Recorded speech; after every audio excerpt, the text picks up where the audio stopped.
오늘은 2장입니다. 2장부터가 진짜예요. 2장, 여러분 중간고사나마 2장, 3장, 4장 정도까지 하면 중간고사가 될 것 같고요. 4장에서 5장 사이.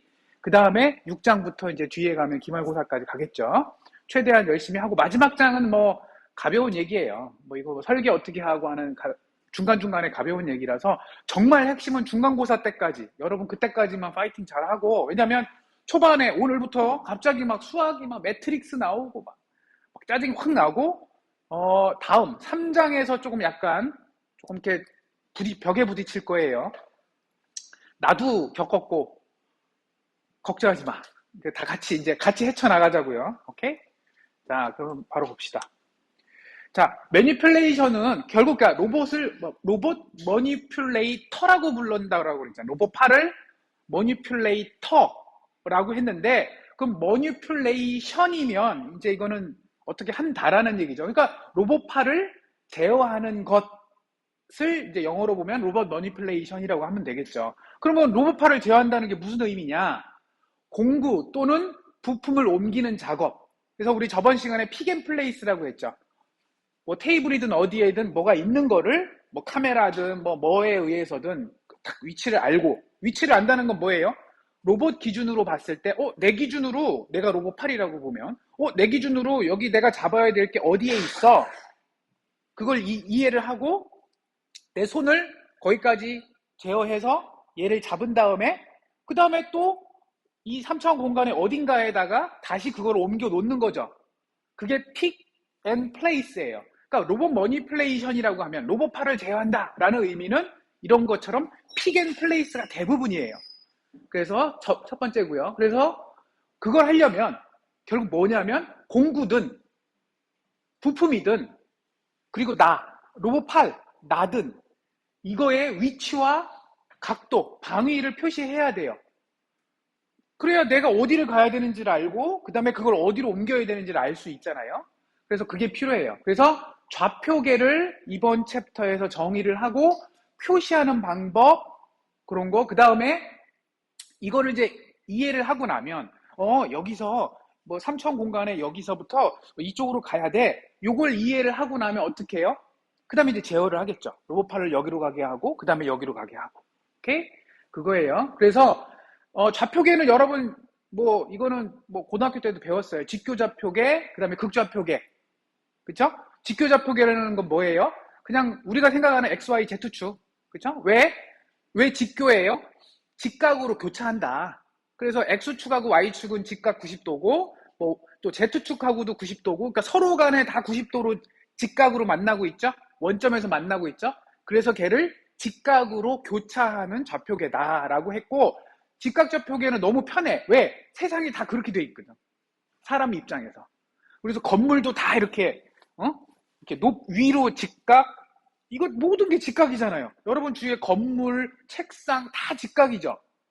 그러니까 로봇 입장이 아니라 사람 입장에서는 직각좌표계가 너무 편해. X축 얼마, Y축 얼마, 이거. 근데 대신 그거 하려면 원점은 정해줘야 되겠죠? 원점 기준으로 어떻게 가라. 지도도 보면, 지도도 여러분 펼치잖아. 원래 지구가 둥그런데, 그걸 우리 펼쳐서 지도로 만들죠. 펼쳤잖아. 펼치면 뭐예요? 평평하니까 X축, Y축으로 딱 직각으로 표시되죠. 그 상태에서 여기서 서울까지는 어떻게 갑니까? 서쪽으로 몇 킬로 가고 위로 수직으로. 그래서 뭐예요? 경도니 위도니 이렇게 만든 거 아니야. 이쪽으로 얼마 가고 이쪽으로 얼마 가고 직각으로 딱딱 가면 편하니까. 그런데 생각을 해보면 극좌표계라고 하는 폴라 코디네이트라고 부르는 이것도 또 편해.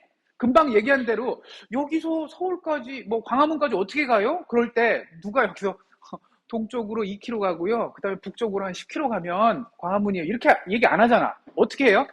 대충 요 정도 방향으로, 저 방향으로 쭉 가면 돼. 이렇게 얘기하잖아. 그쵸? 역까지, 영통역까지 어떻게 가요? 저 방향으로 쭉 가면 돼. 이렇게 얘기하잖아요. 그게 극좌표계야. 오케이? 그래서 극좌표계도 나름 또 편해. 그래서 요 두 개를 이 과목에서는 섞어 쓰는데 항상 맨날 그랬지. 근데 우리가 예전에 배웠잖아. 직각좌표계를 극좌표계로 바꾸는 방법, 극좌표계를 직각좌표계로 바꾸는 방법 맨날 했죠.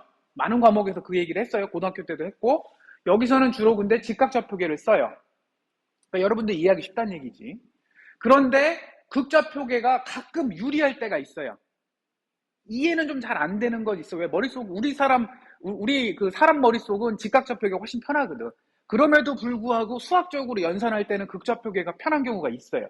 그래서 잠깐 변환해서 극좌표계를 쓰다가 다시 직각좌표계로 돌아가요. 오케이? 자, 일단 우리 직각좌표계 쓰기로 했잖아. 그러면 위치를 표시해야 되겠죠? 그러면 어떻게 해요? 직각좌표계니까 이렇게 돼 있죠? 3차원 공간에서 어떻게 표시하면 돼요? X축으로 얼마, Y축으로 얼마, Z축으로 얼마 이렇게 표시하면 되겠죠. 그런데 항상 얘기했잖아. 어디를 기준으로가 중요하죠. 그래서 원점이 필요해요. 그래서 여기서 보면 요 밑에 원점이 나오는 거예요. 여기가 원점이죠. 그렇죠? 그리고 여러분 여기 이제 약간 그 뭐랄까 이걸 항상 책이라든가 우리 공학에서는 시작할 때 서로 이제 약속을 조금 해요. 기호에 대해서 약속을 서로 하거든요. 그래서 이 책은 이렇게 써요. 좌표계를 이렇게 이거 중괄호일 거예요. 중괄호 쓰고 이렇게 쓰면 아 얘는 이름이 A인 좌표계입니다. 그런데 좌표계는 뭐뭐뭐가 있어요? 금방 얘기한 대로 축이 3개가 필요하잖아요. 직각좌표계를 했으니까. 극좌표계면 어떻게 돼요? 극좌표계는 거리하고 각도가 나오면 되겠죠? 그렇죠? 그러니까 얘는 항상 요소가 3가지 요소가 있어. X축, Y축, Z축. 그래서 여기서는 축을 이렇게 써요. 대문자로 썼네요. A 좌표계의 X축인데 축의 이름은 요렇게 이걸 뭐 캐럿이라고도 부르는 거 책에서는 캐럿이라고도 했는데 그냥 나는 보통 이걸 모자처럼 생겼 꼴깔 모자처럼 생겼잖아. 그래서 그냥 햇이라고 하거든요. 근데 뭐 알아서 나는 이제 햇이라고 할 거야. 이것도 그래서 Y축은 요렇게 써요. Z축은 요렇게 쓰고 그리고 원점은 그냥 O라고 쓸게요. 오리진이라는 의미에서 O를 쓸게요. 근데 그냥 O라고 쓰면 안 되죠. 여기다 밑에다가 A라고 붙여줘야 되겠지. 그래야지 A 좌표계의 원점 이렇게 되겠죠. 그러면 이렇게 생긴 그 좌표계에서 자, 점 하나를 표시를 해봅시다. 그럼 점은 그러면 3천 공간에서 위치에 어딘가에 있어야 되니까 X축의 값, Y축의 값, Z축의 값 3가지가 존재하겠죠? 그래서 이렇게 표시를 이렇게 해요. A라는 좌표계에서 점 P를 나는 정의하고 싶어요. 그러니까 왼쪽 위첨자예요. 그러니까 좀 헷갈리지. 보통 여러분들 본 거는 오른쪽 아래 첨자를 많이 봤는데 이 책에서는 왼쪽 위첨자, 왼쪽 아래 첨자를 많이 활용을 해요. 왜냐면 한마디로 5만 대 다 써요. 글자를 보면 여기도 쓰고요. 여기 위치도 쓰고요. 여기도 쓰고요. 여기도 쓰고요. 여기도 써요. 그러니까 막 좀 있다가 보잖아? 그러면 글자 하나에 막 위에 아래 첨자 막 붙어 있어. 그 막 짜증이 확 나거든? 근데 당황하지 마요. 그리고 또 조심해야 될 게 책마다 조금씩 달라. 그래서 우리 로봇 제공학에서는 이렇게 왼쪽 위첨자는 이런 의미였는데 어느 책을 보니까 다른 의미야. 충분히 그럴 수 있어요.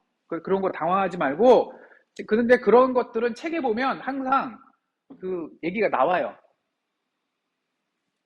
그러니까 첨자에 대한 의미 이런 것들을 책 초반이나 부록 같은 데다 꼭 넣어놔요. 자, 그러면 금방 얘기한 대로 자, 얘는 A 좌표계 A를 해서 P라는 점을 이제 뭐 포인트라는 의미로 이제 P를 썼겠지. P를 정의를 하는데 X축으로 얼마, Y축으로 얼마, Z축으로 얼마 이렇게 값이 존재하겠죠? 그래서 이렇게 썼어요. 이렇게 쓰고 여기서는 소문자로 썼죠? 여긴 대문자잖아요, 여러분. 이건 대문자잖아. P가 대문자죠. 그런데 여기서는 소문자로 썼죠. 그 미세한 그 의미를 파악을 하세요. 왜냐하면 보통 공학에서는 벡터, 행렬 이런 애들은 대문자를 써요. 그리고 스칼라, 그러니까 값 하나만 존재하는 거. 그냥 뭐 3. 근데 3을 대표하는 무슨 뭐 X, Y, Z 이런 것들은 다 소문자로 써요. 그래서 P, X 소문자로 쓴 거예요. 나는 Y, P, Z. 그러니까 여기는 값이겠죠, 이게. 그러면 이게 만약에 내가 이렇게 썼어. equal 2, 2, 3, 4 이렇게 썼으면 이게 무슨 의미예요? 여기 원점을 기준으로 X축으로 2칸, 그리고 그 다음에 Y축으로 3칸, 1칸, 2칸, 3칸, 그 다음에 위쪽으로 Z축으로 4칸, 1칸, 2칸, 3칸, 4칸. 이 점을 나는 A 좌표계에서 정의한 P라는 점이에요. 이렇게 할 거라고. 그리고 이 값은, 이건 이제 점이긴 한데, 점을 표현하는 거긴 한데, 얘가 이걸 수학적으로 형태는 뭐라고 부르냐면, 왜냐면 값이 3개가 존재하잖아. 얘는 항상. 그래서 얘를 벡터라고 불러요. 값이 하나면 스칼라라고 부르고, 어떤 값인데 걔가 3개를 세 개를 속에 내포하고 있어. 가지고 있어. 속으로 몰래. 그러면 그거를 벡터라고 불러요. 오케이? 자, 여기까지는 쉬워. 근데 이제 여기서부터가 문제야. 방위가 문제예요. 위치는 쉬워요. 위치는 아까 말한 대로 그거예요. 방위, 즉 각도는 뭐가 문제냐면 만들어 왔어. 자, X축, Y축, Z축이에요. 이것도 X축, Y축, Z축 이렇게 3개 이거예요. 자, 이게 뭐냐면 위치는, 자, 이게 하나를 월드 좌표계라고 합시다. 이거 안 변하는 거예요. 절대 안 변하는 애. 그거를 뭐 어디 여기에다 딱 놓읍시다. 그러니까 얘는 고정 기준이야, 기준점. 여기를 기준으로 위치는 X축으로 얼마? 그러니까 같이 처음에 겹쳐서 출발한다라고 보면 돼. 아까 그 위치는 X축으로 얼마? Y축으로 얼마? Z축으로 얼마? 그러면 이 위치가, 이 원점이 여기를 기준으로 얼마다 이렇게 표시할 수 있잖아요. X, Y, Z로. 그런데 회전은 잘 보세요.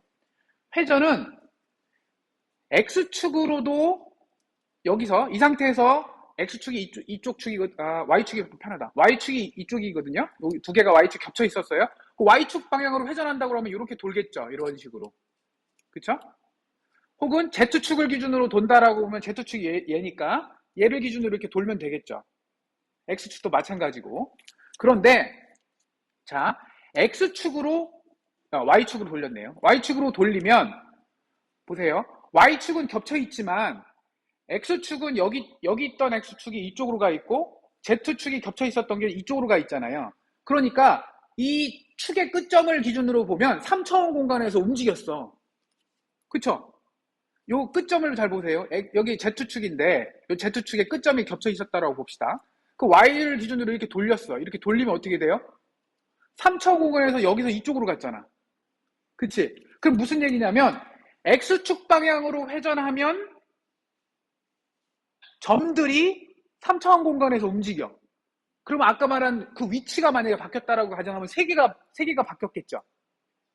그런데 Y축으로도 또 움직이면 또 3개가 이렇게 움직여.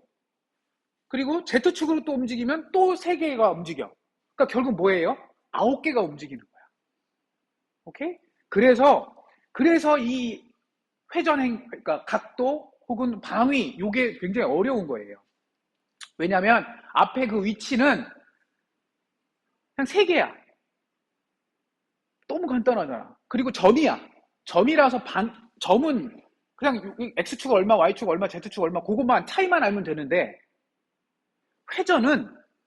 회전하면서 이 축이 바뀌기 때문에, 방향이 바뀌기 때문에, 자, 이 상태에서 바뀌면 X축이 이 3차원 공간에서 바뀌고, Y축도 3차원 공간에서 바뀌고, Z축도 3차원 공간에서 바뀌었기 때문에, 각 축이 하나씩 바뀔 때, 상대적으로 표시할 때 보면, 아까 그 위치처럼 3개가 바뀌어 있겠죠. 그러니까 합쳐서 총 9개가 바뀌어 있는 거야. 그러니까 매트릭스가, 아까는 벡터였는데 위치는 3개 합치니까 3x3 9개짜리, 이거를 뭐라고 불러요? 벡터가 여러 개 모이면 행렬이라고 부르거든. 그래서 이렇게 행렬로 표시를 하는 거야. 그래도 행렬이든 벡터든 결국 대문자로 써요. 대문자 R이라고 썼어요. 로테이션이라는 의미고요. 자, 여기는 되게 재밌어.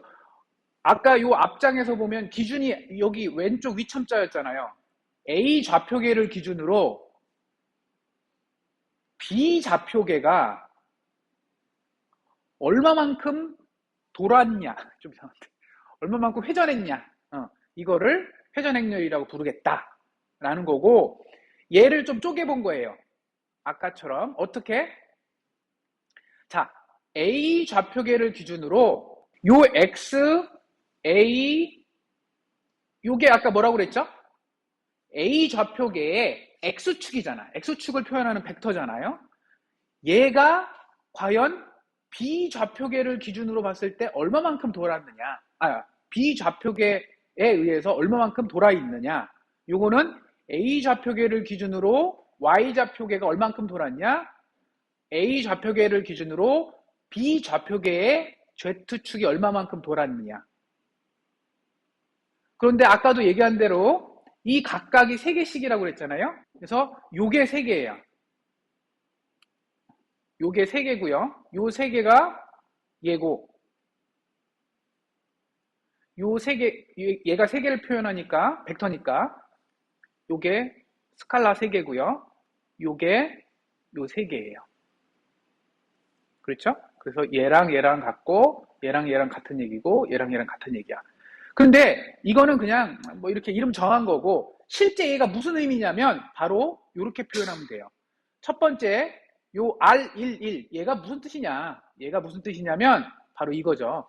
자, 이건 이제 여러분 여기서 갑자기 벡터 내적 표현 나오니까 갑자기 짜증이 확 날 수도 있는데, 다 입 꽉 깨물고, 별거 아니야. 뭐냐, 요 R11의 의미는 요 다음 요건데, 얘인데, 얘의 의미가 뭐냐면 X, 얘가 뭐예요?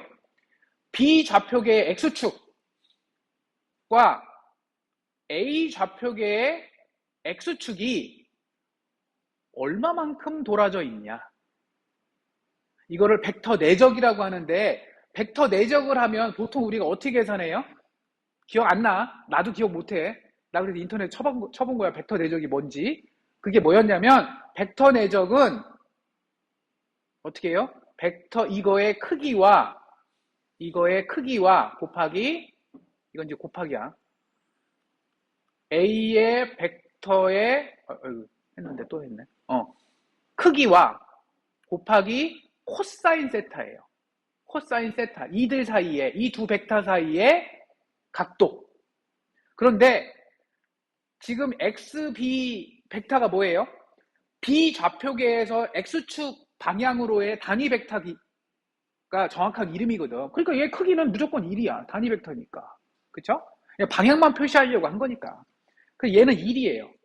얘는 1이고 얘도 1이야. 그러니까 따지고 보면 그냥 코사인 세타거든. 오케이? 그렇게 생각하면 돼요. 자, 그 다음도 마찬가지예요. 그러니까 여기서 여러분 이거 외울 필요 전혀 없어요. 이거 외우지 마. 자, 요거는 요 첫 번째 얘는 결국 뭐냐면 A 좌표계의 X축하고 B 좌표계의 X축이 도대체 몇 도로 이렇게 그러니까 휘어져 있어. 서로 어떻게 휘어져 있어. 그러니까 이런 거죠. 아까 말한 대로 여기서 내가 회전을 뭐 좀 이렇게 떨어져 있다고 합시다. 겹쳐 있으니까 힘들어갖고. 내가 만약에 이렇게 돌아가 있어. 이런 식으로 3차 공간에서 이렇게 돌아가 있으면 이걸 어떻게, 위치는 되게 쉽지. 위치는 원점 기준으로 이 원점이 얼마만큼 사이즈가 있으면 되는지 금방 되잖아. X, Y, Z 값 딱 나오면 되잖아. 그래서 위치는 편한데, 각도는 이렇게 돼 있어. 3차원 공간에서 이렇게 껴있다고 봐봐. 얘를 뭐라고 표현할 거야? 이거 어떻게, 얼마만큼 휘어 있어요? 표현하기가 너무 어려운 거야. 그럴 경우에 어떻게 해요? 이럴 경우에는 이 휘어진 요쪽 끝에 X축만 딱 따로따로 생각하자는 얘기야. X축만 보면 얘 하나죠. 그러니까 이런 식인 거야. X축이 이렇게 있었어. 얘가 하나지. 그럼 얘 기준으로 X축하고 좌표계 A의 기준으로 해서 얘가 얼마만큼 틀어져 있는지, Y축을 기준으로 얼마만큼 틀어져 있는지, Z축을 기준으로 얼마만큼 틀어져 있는지, 이렇게 각각 3개만 알려주면 얘는 알 수 있잖아요. X축. 그 다음에 Y축 따로 설명하고 Z축 설명하고 그 얘기야. 각 축 하나씩 하나씩 설명해야겠다. 그래서 만들어진 그 행렬식이 요건데요. 이거는 아까도 계속 얘기하지만 외울 필요 전혀 없어요. 대신 외울 필요는 없는데 숙제할 때랑 시험 볼 때는 잠깐 활용을 해야 되니까 내가 오픈북을 할게. 중간고사나 이런 거는. 솔직히 말하면 이 전공 과목을 외워서 한다는 건 좀 솔직히 바보 같은 짓이긴 해. 아예 기초면 외우는 게 맞죠. 근데 여러분 회사 가서 여러분이 어차피 결국 전자공학과 졸업을 해서 회사 가면 일을 할 거 아니야. 그 일하는데 여러분이 월급 받고 일하는데 정말 일 잘하는 사람은 외워서 무슨 공식을 뭐 전자공 회로 이런 뭐 공식 로봇 제어공학에서 몇 페이지에 있는 공식을 잘 외워갖고 막 풀어갖고 사장님 이겁니다. 이 사람이 일을 잘하고 월급을 잘 뭐 받아서 하는 그 사람이 아니잖아. 뭐예요? 아니 인터넷을 찾든 책을 찾든 옆 사람한테 물어보든 결과가 정확하게 나오는 게 중요한 거 아니에요. 그쵸? 요즘은 협업도 되게 많이 하고요. 구글 서치는 당연한 거고 되게 웃긴 게 구글에서 일하는 프로그래머도 구글에서 찾아요. 응? 오케이? 그러니까 잘 찾는 것도 능력이야. 전혀 그 뭐 컨닝 이런 거 아니야. 그러니까 학교에서도 나는 우리 과목 할 때 중간고사 볼 때 기말고사 볼 때 책을 보고 하세요. 오케이? 대신 정확하게 문제를 풀 수만 있으면 돼. 알겠죠? 자, 그래서 이거 외울 필요 없다는 얘기예요. 근데 요 식은 계속 쓸 거야, 여러분. 중간중간에 내가 다시 한번 요 식 때문에 다시 돌아올 거예요. 자, 그러면 특징이 하나 있어. 로테이션 매트릭스에 이걸 뭐라고 불리냐면 R을 이제 로테이션 회전 행렬이라고 불러요. 로테이션 매트릭스. 얘는 요렇게 쓰면 뭐예요? A 좌표계를 기준으로 B 좌표계가 얼마만큼 회전되어 있는지를 표현하는 거라고 그랬죠. 그쵸? 그런데 얘가 특징이 하나 있어. 이게 뭐냐면, 자, 지금 왼쪽 얘는 뭐예요? B 행렬을 기준으로, B 좌표계를 기준으로 A 좌표계가 얼마만큼 회전되어 있는지를 나타내는 요것과 A 좌표계를 기준으로 B 좌표계가 얼마만큼 회전되어 있는지를 나타내는 요 행렬은 이건 상식적으로라면 뭐예요? 역행렬이어야지 맞지 느낌이. 그게 왜 그러냐면 여러분 생각을 해보세요. 우리 이제 예전에 그 뭐 할 때 고등학교 때인가 이런 거 만약에 이거 X라고 칩시다. 이렇게 매트릭스 연산이 있어. 그러면 X는 어떻게 구해요? 양변에다가 여기다 인버스를 이렇게 곱해주면, 그치? 그럼 얘는 어떻게 돼요? 얘는 단위 행렬 i가 되고, 그래서 지금 없는 거랑 마찬가지지, 그치? 그래서 얘는 그냥 x가 되고, 이거네요? 그러면 x는 a 행렬의 인버스, 역행렬이죠. 역행렬을 이것만 구할 수 있으면 답이 그냥 구해진다. 이거잖아. 이거 최고죠. 이거 좋은 거잖아. 그런데 그러면 이 얘기는 뭐냐면 자 y를 기준으로 y 좌표계라는 걸 기준으로 x 좌표계가 얼마만큼 회전되어 있는지 얘는 원래라면 x 좌표계를 기준으로 y 좌표계를 얼마만큼 회전되어 있는지 얘랑 원래라면 인버스 관계가 있는 게 맞죠. 상식적으로. 그치? 그런데 이건 맞아. 이거는 그냥 맞는 거야. 그런데 이게 되게 특이한 게 얘가 트랜스포즈랑 같아요. 트랜스포즈가 혹시 뭔지 알아요? 전치라고 이제 어거지로 번역하면 전치인데 트랜스포즈는 뭐냐면 인버스를 구하는 게 아니고 위치만 바꾸는 거야. 그러니까 위치를 어떻게 바꿔요? 우리 전치 행렬이 어떤 거냐면 이제 이런 거 설명을 다 해줘야지. 이게 A, B, C, D라고 하면 이게 A라고 봅시다. 이게 A라고 행렬이라고 보면 전치 행렬은 뭐예요? A하고 D는 그대로 두고요. 대각선만 서로 바꾸는 거야. 위치만. 그래서 전치야. 치가 위치. 전은 바꾼다. 그러니까 위치만 바꾸는 거야. 그럼 뭐예요? 얘가 여기가 C고 여기 B예요. 그러니까 대각선은 그대로 두고 얘 위치만 바꾸는 거야. 서로 이렇게 건너편으로. 그거 되게 쉽지 구하기 게. 근데 만약에 역행렬 구해라. A의 역행렬 구해라. 그럼 여러분 어떻게 했었어? 이거 되게 복잡하지? 행렬식 먼저 했죠. AD-AD 빼기 BC 분의 그 다음에 뭐예요? 그 다음에 여기다가 전치를 썼어. 이렇게 A, D, B, C 이렇게 했었어야 돼. 맞아요? 그런데 그러니까 역행렬이 훨씬 구하기가 어려운 거예요. 엄청 어려워. 근데 전치는 쉬워. 계산하는 게 아니라 위치만 바꾸는 거니까. 그치? 그런데 특이하게 보통의 행렬은 역행렬하고 전치 행렬하고 트랜스포즈랑 전혀 달라요. 그런데 회전 행렬은 여러분한테 구원 같은 거야. 나한테도 구원이긴 하지만 로봇 하는 사람들한테 이거는 정말 엄청난 혜택이야. 뭐냐면 되게 어려운 9x9 회전 행렬은 특징이 있어. 그게 무슨 특징이냐면 역행렬하고 전치 행렬하고 같아요. 오, 이건 완전 땡큐인 거지. 원래는 역행렬을, 왜냐면 역기구학식, 우리가 이제 4장에서 역기구학을 배울 건데. 그러니까 내가 여기를 기준으로, 여기 어깨가 이제 베이스라고 봅시다. 베이스를 기준으로 손끝을 표현을 하는 게 기구학이라고 그랬잖아요. 근데 거꾸로 손끝을 기준으로 이 각 관절의 모든 걸 계산하는 게 이제 역기구학인데, 이 역기구학을 할 때 보면 모든 걸 이제 여기라고 하는 거 딱 이름 듣자마자 인버스가 들어가야 된다는 게 딱 느낌이 오잖아요. 근데 인버스를 하려고 보니까 아까 포지션의 인버스는 되게 쉽죠. 왜? 값이 3개잖아. 값이 3개니까 금방, 그리고 벡터잖아. 그게 되게 쉬워. 그런데 회전 행렬은 9x9짜리 행렬인데 이걸 인버스를 원래는 구하기가 되게 어려워. 여러분 원래 9x9 인버스 구하려면 어떻게 해야 돼? 손으로 못 하잖아. 고등학교 때 2x2는 시험 문제 냈죠, 선생님이. 근데 3x3 매트릭스 인버스로 구하라고 하는 문제 본 적 있어요, 고등학교 때? 너무 힘들어. 막, 식 이만해. 약간 생각을 해보면 악몽이 떠오를 거야. 그쵸? 그런데, 회전 행렬의 인버스는 그냥 트랜스포즈랑 같다? 그건 계산할 필요도 없는데? 그냥 위치만 바꿔주면 되는데? 그럼 여기서 뭐 하면 돼요? 얘랑 위치 바꿔주고요. 얘랑 위치 바꿔주고 얘랑 위치 바꿔주고 얘는 그대로 둬요. 그러면 너무 쉽잖아. 뭐 계산하는 게 아니잖아. 그냥 위치 바꿔주는 거니까. 이게 굉장히 큰 특징이야. 그러면 솔직히 말하면 여러분 이거 증명해야지. 증명해야지.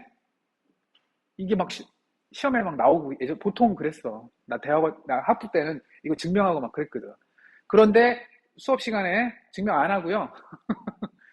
내가 PDF로 손으로 간단하게 증명한 게 있거든요. 근데 내가 했다기보다는 나도 짜증나갖고 증명하기 귀찮아갖고 인터넷에 치니까 다 나오더라고.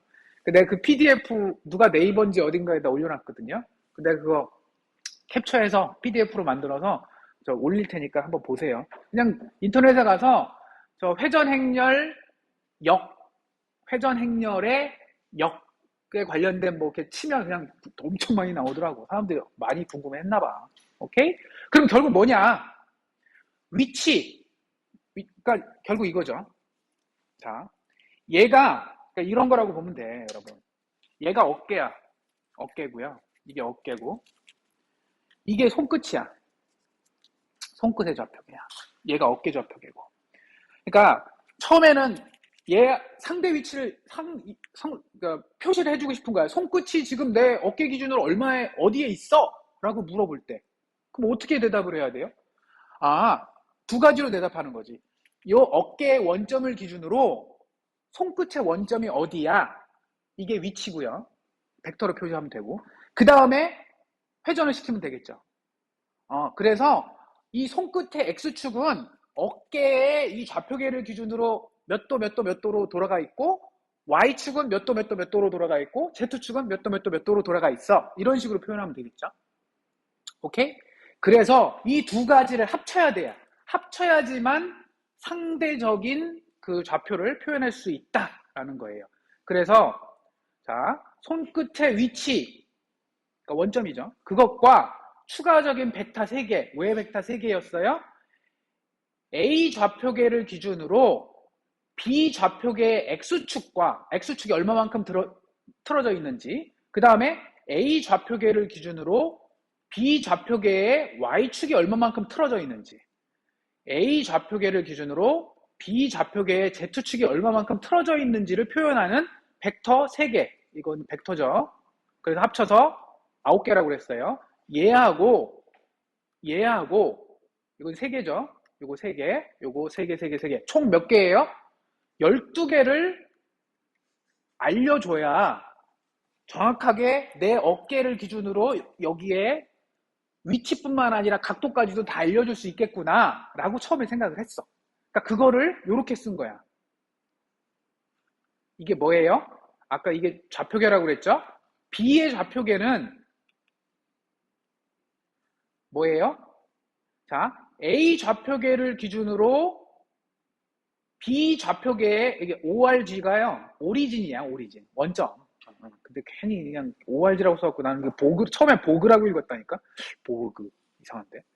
자, A 좌표계를 기준으로 P 좌표계의 원점. 여기 이제 원점이라고 쓰면 되는데, 이거 한글로 쓰면 훨씬 더 이해가 쉽지. 영어로 쓰니까 더 어렵고. 이 원점의 위치. 얘 근데 3개겠죠? 3개짜리겠죠? 보통 근데 아까 방향을 잘 보세요. 얘가 보통 이렇게 밑으로 썼죠? 기억나죠? 얘는 이렇게 세로로 썼잖아. 그치? 자, 얘를, 이게 이거고요. 위치 3개. 그 다음에 얘는 뭐예요? 왼쪽에 얘는 A 좌표계를 기준으로 B 좌표계가 얼마만큼 회전되어 있는지. 근데 얘는 아까도 본 대로 3개, 3개, 3개, 3개, 3개, 3개, 3개, 3개, 3개였어. 그쵸? 그러면 이거를 합쳐서 표현을 하면 이런 식으로 내가 원하는 3차원 공간에서의 좌표계의 변환을 다 표현할 수 있다라는 거야. 그래서 왼쪽에 여기 보통 U라고 많이 쓰고 U는 뭐냐면 우주, universe. 그쵸? 우주 좌표계, 그러니까 절대 변하지 않는다는 의미지 뭐 별거 없어요. 절대 변하지 않는 기준 좌표계를 기준으로 뭐 만약에 A 좌표계를 표현했다. 그러면 아까 말한 대로 요 고정된 요 좌표계 기준으로 A 좌표계의 원점을 나타내는 거. 아까 이게 뭐였죠? A, P, 하나는 U였죠, 이거. 이거 아니죠. U를 기준으로 이렇게 표현하면 되겠죠? U를 기준으로 A 좌표계의 원점을 표현하는 P, 뭐 이렇게 쓰면 되고요. 그 다음에 원점을 표현했으니까 그 다음에 요 Z축이 A 좌표계의 Z축이 도대체 얘를 기준으로 얼마만큼 회전되어 있는지 표현해라. 뭐 Y축이 얼마만큼 회전되어 있는지 표현해라. X축이 얼마만큼 변환되어 있는지 표현해라. 요런 거죠. 그 다음에 여기 이제 추가적으로 만약에 B 좌표계가 또 있어. 그 B 좌표계도 여기 U라고 하는 고정된 그 기준 좌표계를 기준으로 해서 원점 표현하고 그 다음에 X축, Y축, Z축이 도대체 각각 이 전체적인 그 고정 좌표계, 이거 기준 좌표계에 비해서 얼마만큼 틀어져 있는지 표현하면 되고. 그런데 뭐 만약에 C 좌표계가 또 있어. 뭐 여러 개 있을 수 있죠. C 좌표계가 하는데 얘는 기준 좌표계로 표현을 안 하고 A 좌표계를 기준으로 상대적으로 표현했어요. 이렇게. A 좌표의 원점 기준으로 C 좌표계는 여기 있고 틀어진 요 각각의 X, Y, Z 축도 A 좌표계를 기준으로 표현할 수도 있겠지. 그쵸? 뭐 표현하는 거니까. 자, 그렇게 했다라고 봅시다. 그런데 여기서 이제 매핑하고 연산자라는 걸로 이제 좀 갈라지긴 하는데 이제 책이 2.2하고 2.3가 2.5인가가 이렇게 갈라지는데 일단 제일 쉬운 것부터 먼저 합시다. 한 좌표계에서 다른 좌표계로 표시를 바꾼다라는 의미가 매핑이에요.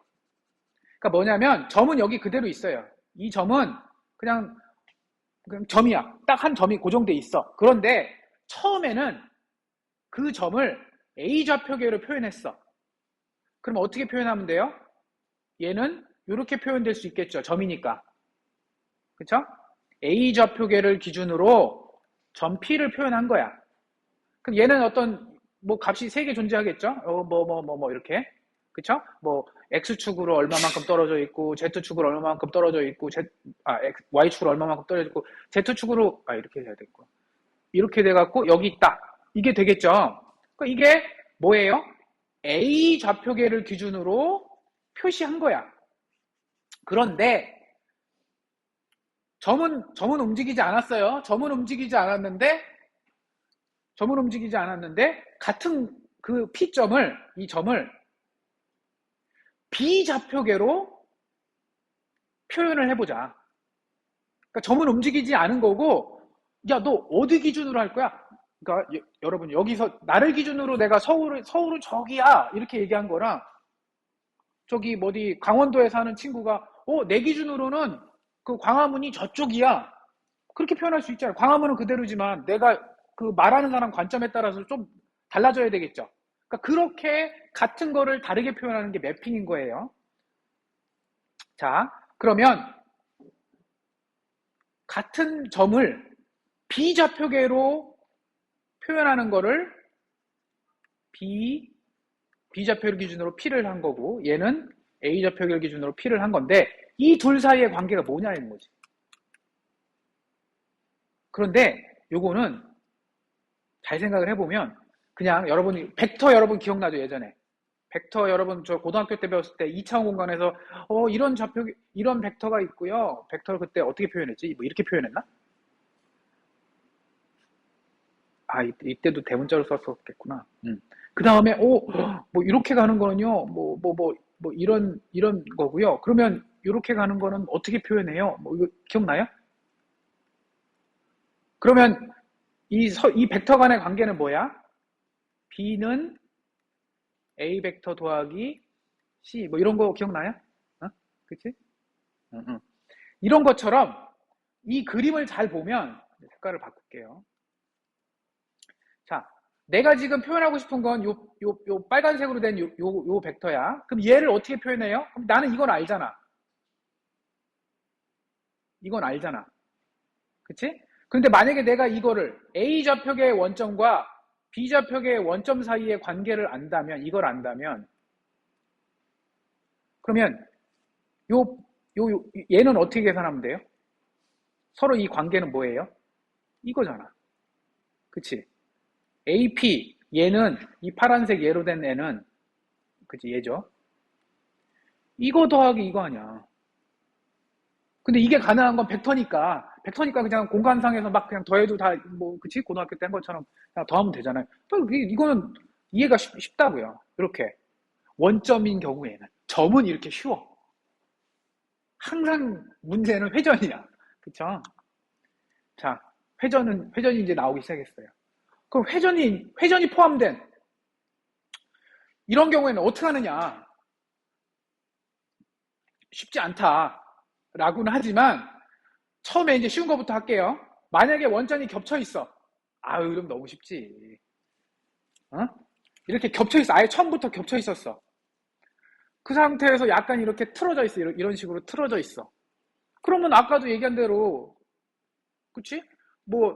X축은, 이 기준 좌표계에서, X축, 기준 좌표계에 X축 대비 얼마만큼 틀어져 있고, Y축 대비 얼마만큼 틀어져 있고, 이렇게 3x3 표현하면 된다라고 그랬잖아요. 이거잖아, 이거. 그래서 아까 말한 대로 이거잖아. 그쵸? 그런데, 요거가, 이 특징이 또 있어요. 이거는 증명을, PDF에, 따로 자료 올렸어요. 잘 보세요. 얘랑 같아요. 얘는 뭐지, 근데? 이거 잘 보세요. 얘는 A 좌표계를 기준으로 B 좌표계의 X축이 얼마만큼 틀어져 있는지를 나타내는 벡터인데, 그거에 얘는 뭐예요? B 좌표계를 기준으로 A 좌표계의 X축이 얼마만큼 틀어져 있는 거에 트랜스포즈한 거야. 그치? 그런데 그거를 이렇게, 이거는 이제 세로로 쌓았죠. 이거랑 얘랑 같대요. 이건 증명하기 되게 쉬워요. 이건 내 그 PDF 자료에 있으니까 한번 보면, 뭐 별거 아니래. 해보면 똑같아. 이거를 증명하는 방법은 되게, 이걸로 하면 돼. 아까 내가 안 쓴다라고 그랬잖아, 이거. 이걸 그대로 한번 적용해보면요. 그냥 써보면 한 두 번, 두 줄, 한 두세 번만 써보면 바로 똑같다는 게 증명이 되거든요. 그래서 이거는 참고자료를 보고요. 이렇게 좌표계가 틀어져 있다고 봅시다.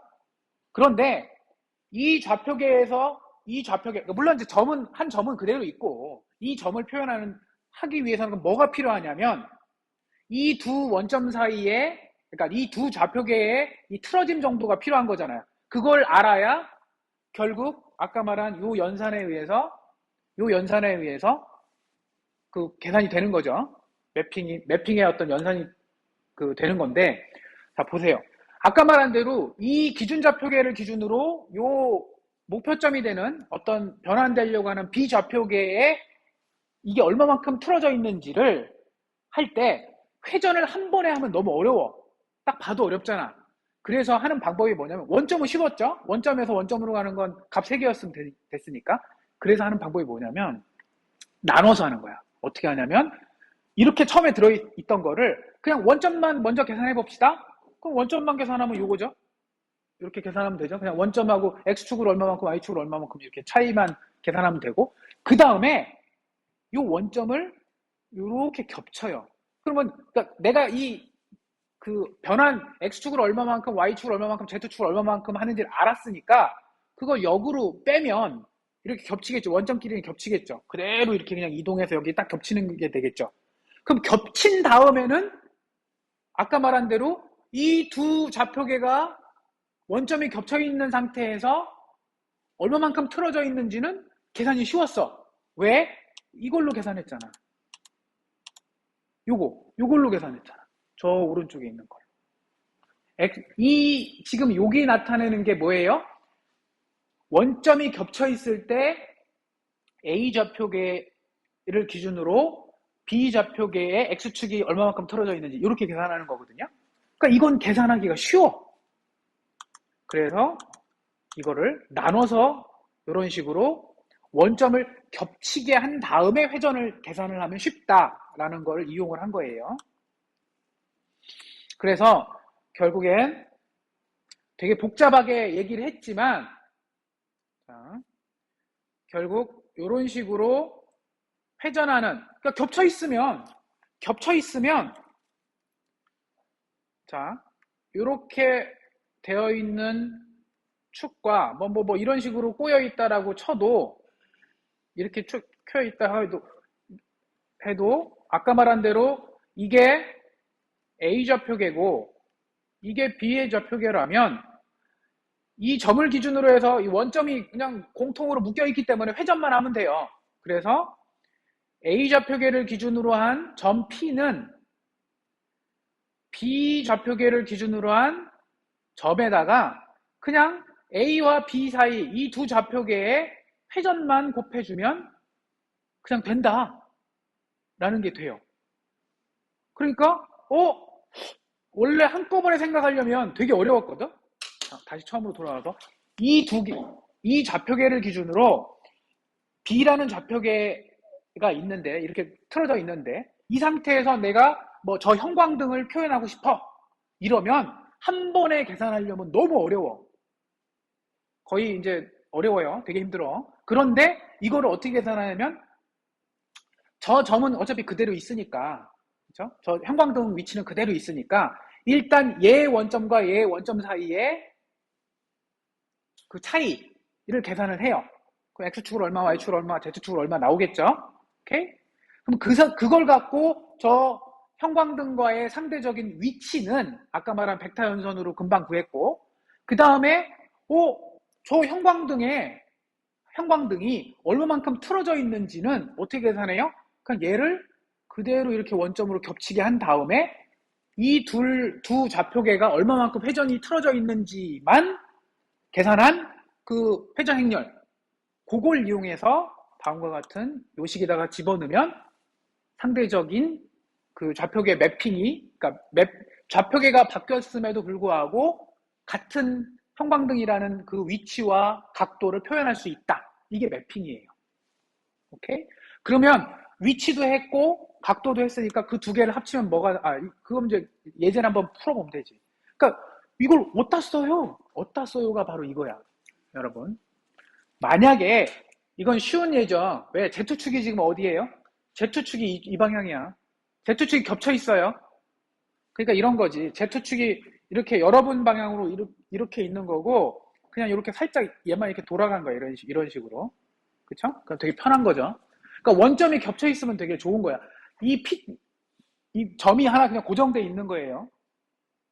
이 상태에서 A 좌표계로 얘를 보면, 이 점 P를 보면 각도가 이런 각도였겠죠. 그쵸? 그런데 점은 그대로 있는데 그냥 그 상태에서 B좌표계라는 게 이런 게 또 다른 좌표계를 하나 정의를 했어. B좌표계가 있어요. 그럼 얘를 기준으로 몇 도야? 이거지.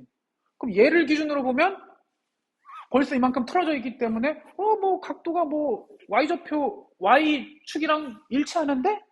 그쵸? 아까는 Y축 기준으로 보면 뭐 마이너스 뭐 한 30도 이렇게 틀어져 있는데 지금 보니까 B좌표계를 기준으로 보면 그냥 Y축이랑 뭐 만나는데? 이렇게 되겠죠? 그러니까 이거를 어떻게 연산을 하느냐.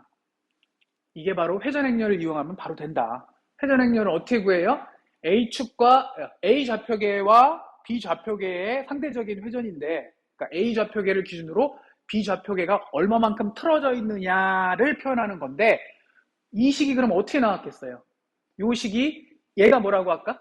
이쪽이 A 좌표계를 기준으로 B 좌표계의 X축이 얼마만큼 틀어져 있는지, A 좌표계를 기준으로 그러니까 B 좌표계의 Y축이 얼마만큼 틀어져 있는지, 얘는 A 좌표계를 기준으로 B 좌표계의 Z축이 얼마만큼 틀어져 있는지, 그게 이거였잖아.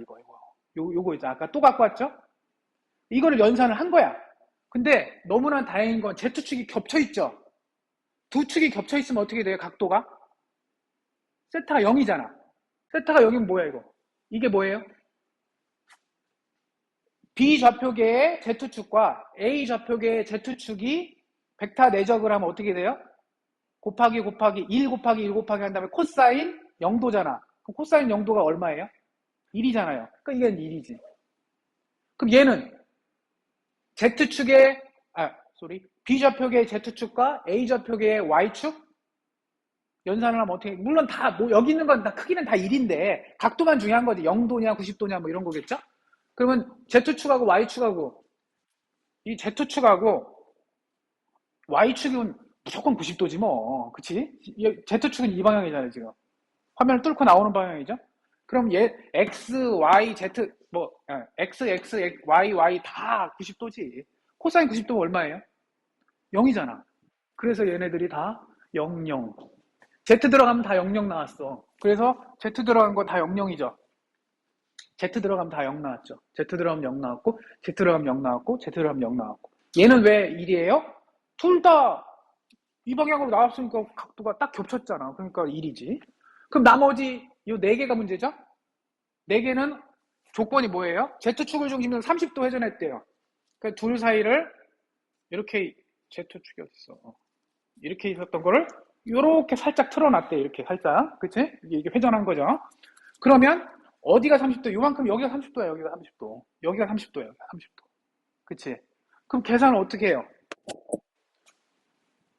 첫 번째 얘는 1 곱하기 1 곱하기 이 둘 사이의 각도가 몇 도예요?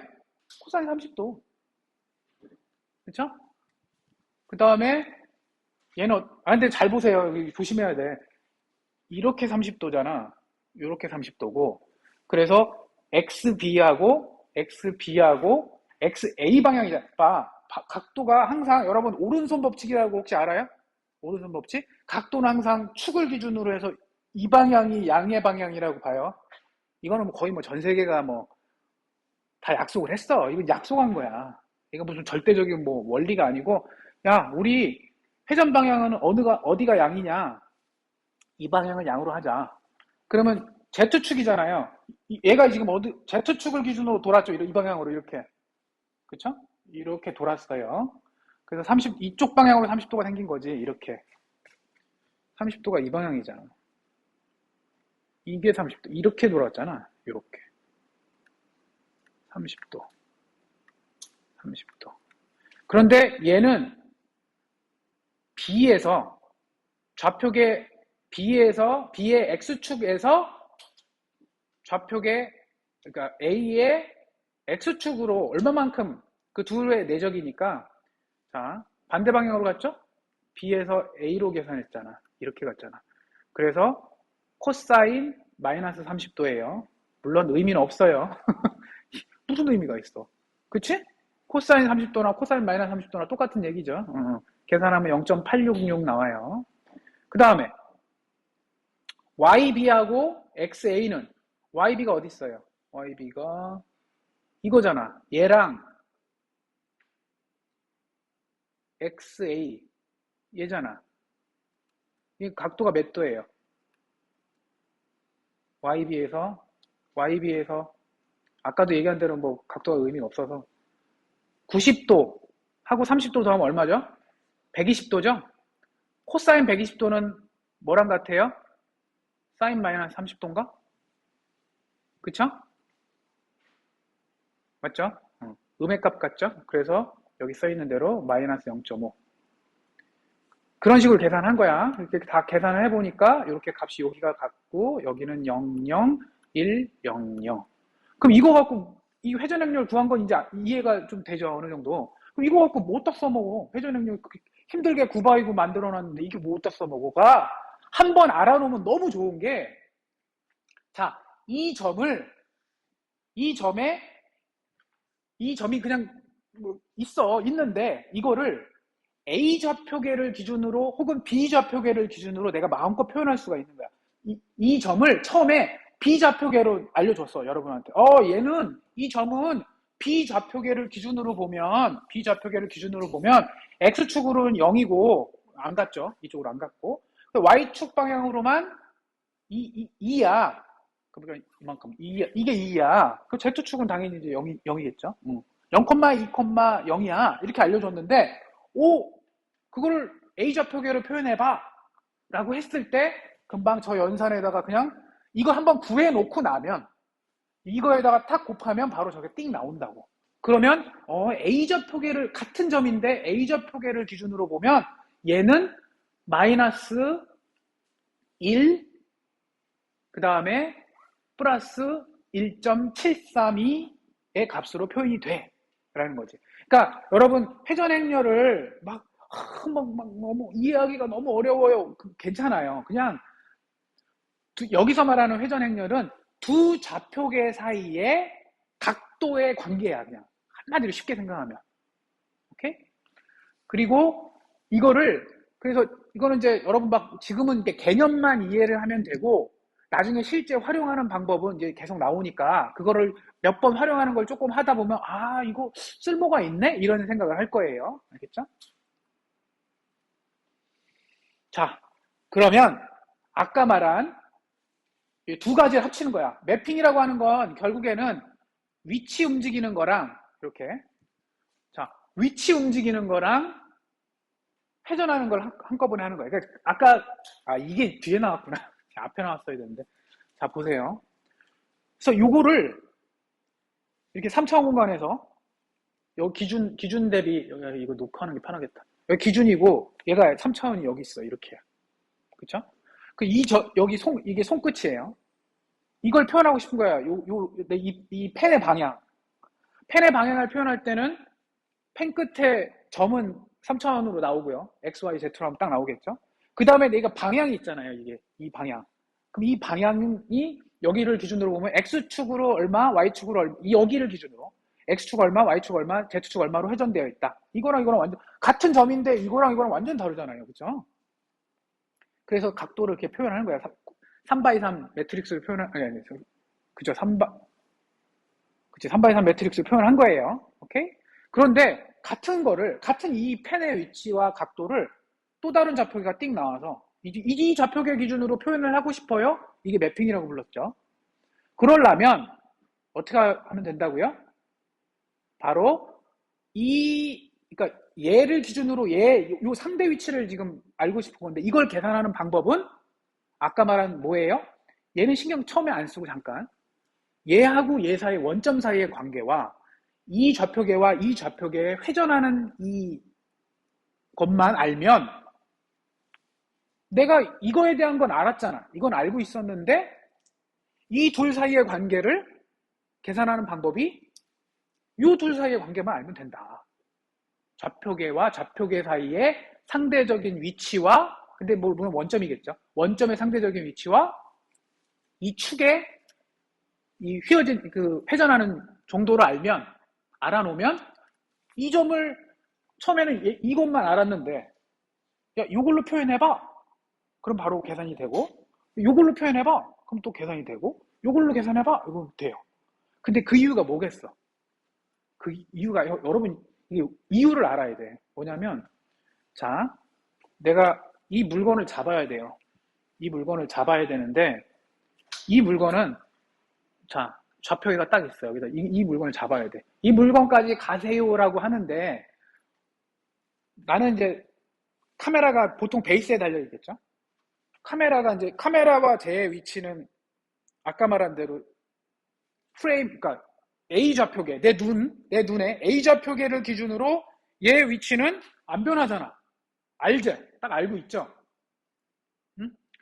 그런데 내 손과 그러니까 내 눈과 손끝은 바뀌겠죠. 내가 움직이니까.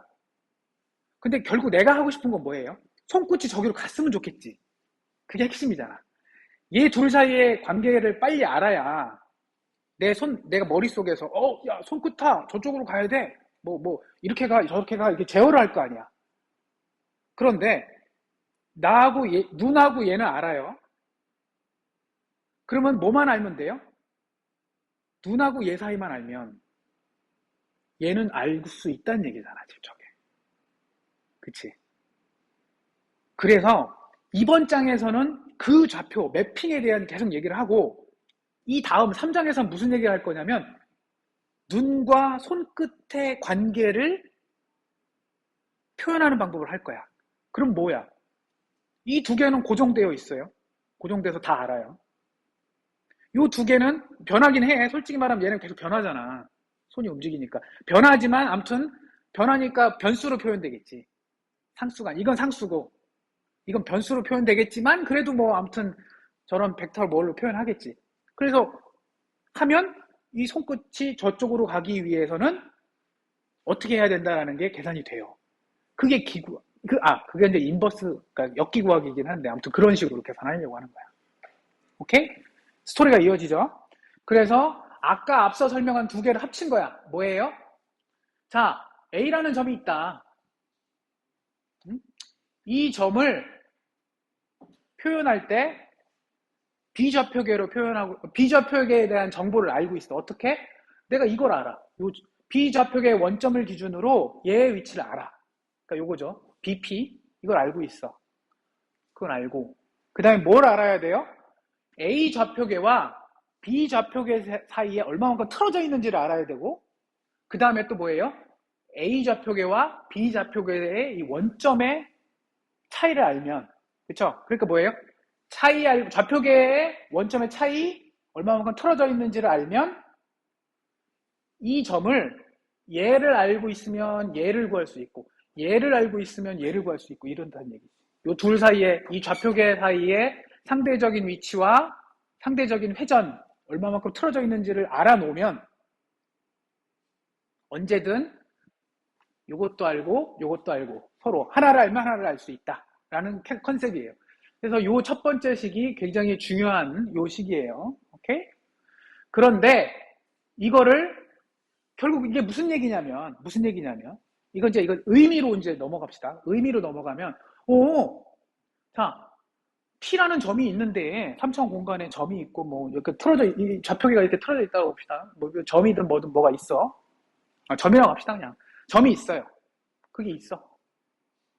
내가 여러분이 만약에 이걸 알아. B 좌표계를 기준으로 P를 알아.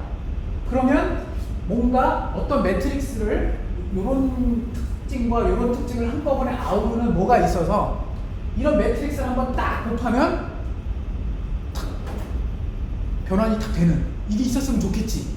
수학적으로. 그쵸? 너무 좋잖아. 아니 이거 너무 편하잖아요. 그래서 내가 무슨 점이 딱 있어. 점이 하나 있는데 내가 이걸 알아. 여기 비좌표계를 기준으로 뭘 알아. 그러면 뭐만 탁 곱해, 이 매트릭스만 뭐만 탁 곱해주면 삥 하고 나와. 오, 이거 너무 좋잖아. 이 위에 거랑 원점의 상대 위치 알고요. 회전도 하고요. 말이 뒤집어지 길잖아요. 근데 이건 간단하잖아. 그치? 그래서 얘를 그냥 정한 거야. 이런 거 하나 있었으면 좋겠다. 그래서 T를 뭐라고 부르냐면 트랜스포메이션 매트릭스라고 불러요. 그래서 T라고 불러. 아마 T는 웬만한 모든 책에서 다 T라고 부를 거예요. 오케이? 그래서 이렇게 쓴 거야. 그러면 이 트랜스포메이션 매트릭스 T는 A 좌표계를 기준으로 B 좌표계가 얼마만큼 위치도 원점도 차이가 있고 회전도 얼마만큼 되는지를 한꺼번에 표현하는 매트릭스다. 이런 식으로 생각하면 돼요. 그러니까 우리가 정한 거야. 그럼 얘는 내부는 어떻게 돼 있어요? 속에 매트릭스니까 몇 바이 몇 있을 거고 그 각각의 항이 어떻게 계산되는지가 정해져 있어야 되잖아요. 그게 오른쪽이 이게 바로 이거예요. 당연히 이게 T 매트릭스예요. 이만큼이 T 매트릭스. 얘는 4x4예요. 왜 또 생뚱맞게 4x4야? 그치? 위치는 3x, 그쵸? 1x3인가? 그쵸? 3x1이고, 그 다음에 회전은 3x3인데, 왜 갑자기 트랜스포메이션 매트릭스 T는 왜 4x4야? 그치? 이게 어떻게 구성된 거냐면, 잘 보면요. 이게 보통 몇 개죠? 아까? 이게 3개라고 그랬잖아요. 여기 3개라고 그랬죠? X, Y, Z 이런 식으로 돼 있었잖아. 그치? 요 A, P의 값은 보통 이런 식이었잖아요. 여기 P 여기 써있긴 했는데 아무튼 소문자로 돼갖고 값이 존재하겠죠. 3개. 이거 3개. 이거는 그럼 이게 3개니까 아니 상식적으로 이게 수학적으로 이게 3개면 여기도 3바이 3에다가 이것도 3이잖아. 3개잖아. 그래야 연산이 되죠. 아니 3바이 3 행렬에다가 저 벡터를 1바이 3짜리를 곱하면 1바이 3이 나오겠지. 그치? 상식적으로 맞잖아. 그런데 얘가 3바이 3인데 여기에 또 이것까지 같이 있잖아요. 3바이 1. 그러니까 계산이 어떻게 되냐면 회전이 3바이 3이 있고 그 옆에 위치에 관련된 게 1바이 3이 있는 거야. 그러고 보니까 가로는 4개인데요? 세로로는 3개네요? 그럼 뭐가 안 돼요? 역행렬을 못 구하잖아요, 여러분. 4바이 3을 역행렬 구하는 거 봤어? 못 구하잖아. 역행렬 구하려면 어떻게 해야 돼요? 3바이 3, 4바이 4, 5바이 5. 그걸 뭐라고 불러요? 응? 대칭, 아무튼. 여기서는 뭐라고 부르냐면 4바이 4를 만들어야 되는데 그게 호모지니어스 하다라는 의미로 봐요. 응? 그래서 어떻게 하면 돼요? 여기다 뭘 넣어? 넣을 게 없어서 어떻게 해요? 여기다가 0, 0, 0 넣었어. 그냥 아무 의미 없이 개수만 맞추려고. 그리고 여기다가 2를 넣었어. 왜? 대각선 행렬 다이아고널 쪽에다가는 2를 넣어야지 인버스 할 때 영향을 안 주죠. 맞아요? 그러니까 우리 단위 벡터는 가운데는 그 대각선은 1이고 나머지는 다 0인 이유가 뒤집어도 그대로 있잖아요. 그래서 아무 영향 안 주려고 여기다가는 그냥 1을 넣었어. 나머지는 다 0으로 채운 거야. 그냥. 응? 왜? 그냥 4바이 3 만들려고. 왜? 역행렬이 계산이 되니까. 억지로 넣은 거예요. 그러고 보니까 또 문제가 뭐냐면, 여기가 3개인데? 그리고 여기도 3개인데? 근데 여기는 왜 4개야? 안 맞잖아. 그래서 여기도 맞추려고 2를 억지로 넣었어. 그리고 나서 여기도 그러면 답도 4개가 나올 건데 여기도 억지로 1을 넣었어. 근데 계산을 해보면 여기 1과 여기 1과 여기 1은 연산에 아무 영향을 안 줘요. 그래서 그냥 트랜스포메이션 매트릭스를 4x4 호모지니어스한 폼으로 만들기 위해서 억지로 0하고 1을 넣고 그거를 포함해서 연산을 하려고 보니까 어쩔 수 없이 여기다가 1을 하나씩 넣은 거예요. 오케이? 그렇게 해서 지금 4x4 매트릭스 요게 만들어진 거니까 여러분 요거는 자주 볼 거예요. 요 매트릭스. 그래서 항상 트랜스포메이션 매트릭스는 뭐라고요? 4x4다. 4x4인데 너무나 다행인 건 뭐예요? 실질적으로 여기 3x3 9개, 여기 몇 개? 3개만 값이 존재하는 거고, 여기 3개는 0, 여기는 1이다. 그리고 여기는 그냥 강제로 1로 넣어주면 된다. 오케이? 자, 그래서 아까 설명한 요 전에 예제 있었죠? 예제 2개를 합쳐본 거야. 어떻게 해요? 좌표계 A가 있는데요. 근데 이거 아까 좌표계 B죠? 근데 아까 회전할 때는 얘를 원점을 겹쳐놨죠. 편했죠? 그런데 그리고 그 전에 예제는 원점의 위치만 바뀐 걸로 예제를 했었고, 그 두 가지 그 원점이 위치 이동한 거, 그 다음에 회전한 거를 2개를 한꺼번에 표현한 트랜스포메이션 매트릭스. 아까 여기가 요 위치가 딱 요 3x3 여기가 뭐였어요? 요 바로 예제 2.1에서도 했던 로테이션 매트릭스 R이죠. 딱 그 위치지. 그냥 여기다 그냥 레고 블럭 끼듯이 딱 꼽은 거야. 그 다음에 여기는 이렇게 써있죠. X축 방향으로 10, Y축 방향으로 5만큼 움직였다. X축으로 10, Y축으로 5. Z축으로는 안 움직이고. 그 다음에 여기는 그냥 1 써준 거고, 여긴 다 0 써주고. 그럼 트랜스포메이션 매트릭스 T가 만들어지는 거예요. 뭐예요? A 좌표계를 기준으로 B 좌표계가 얼마만큼 위치가 바뀌었고 회전을 했는지를 표현한 매트릭스야. 그쵸? 이거를 구해놓으면 또 왜 좋아요? 너무 좋은 거지. B 좌표계를 기준으로 P의 점의 위치가 3,7,0이에요. 그러면 이거를 자, 너무 신기하잖아요. 이 점이 있는데 요 좌표계 이걸 알아. 요 B 좌표계를 기준으로 얘 상대 위치를 딱 계산해서 요거야. 그거를 A 좌표계 기준으로 바꿔보세요. 그러면 바로 어떻게 해요? 저 연산, 간단한 연산 저거 한 번만 매트릭스로 돌리면 답이 띡 하고 나와요. 이 점은 요 좌표계를 기준으로 얼마야? 딱 나오지. 그러면 아까 말한 대로 이 물건을 잡으려고 할 때 어깨를 기준으로 쟤를 잡아야 돼요. 그 손끝을 일단 알아야 되잖아요. 손끝의 요 위치는 고정되어 있지만 여기를 기준으로 상대 위치를 만약에 여러분 트랜스포메이션 매트릭스를 구해놓으면 저걸 잡기 위해서 요 손끝이 어떻게 가야 된다는 것도 계산이 되죠. 그쵸? 차차차차 가야 된다. 그쵸? 그럼 플래닝이 되고 제어가 되는 거야. 오케이? 그래서 트랜스포메이션 매트릭스가 중요하다.